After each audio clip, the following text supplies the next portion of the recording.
Mr. Bellamy, 2 minutes. Merci, Monsieur le Président.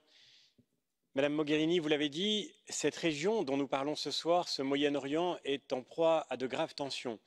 Et dans cette situation, les Européens que nous sommes ici doivent avoir 3 objectifs majeurs. Le premier, aider ces pays dans leur quête de démocratie, en tous les cas dans leur volonté d'aller vers un état de droit plus solide.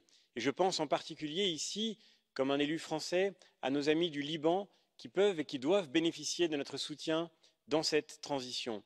Le deuxième objectif, c'est garantir, car c'est notre rôle historique, la protection des minorités. Et je pense en particulier aux minorités chrétiennes, dont nous devons être les protecteurs dans cette région, mais aussi, par exemple, aux yézidis, à tous ceux qui pourraient être touchés par des violences, garantir la paix et le respect des droits de chaque être humain, quelle que soit sa confession, dans cette région devrait être une priorité de notre diplomatie. Et enfin, la troisième direction, c'est de veiller à ce que, comme le rappelait mon collègue à l'instant, ces évolutions ne soient pas captées par ce qui est aujourd'hui notre ennemi majeur, non seulement dans cette région, mais sur notre territoire, c'est-à-dire l'islamisme. Nous le savons très bien et nous l'avons déjà vécu, la manière dont l'islam radical peut prendre le contrôle sur ces territoires à l'occasion d'une demande de démocratie doit nous inquiéter aujourd'hui. Nous devons être vigilants.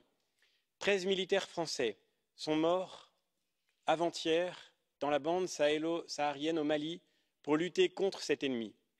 Et chers amis, nous avons été très touchés du soutien que vous avez témoigné à la France dans ce moment de deuil, mais ce soutien doit être aussi concret aujourd'hui. Notre pays ne peut pas porter tout seul ce combat. Nous devons unir nos forces dans cet engagement, unir nos forces militaires, bien sûr, et nous n'aurons pas une diplomatie forte et efficace si nous n'avons pas en même temps collectivement les moyens de notre action, à travers le Fonds européen de défense, par exemple, comme à travers un engagement plus constant dans cet effort pour la défense de l'Europe. Il y a le service que l'Europe peut rendre à la paix pour demain, en assumant de développer son autonomie stratégique et de servir une voie libre dans le monde qui se dessine. Merci infiniment.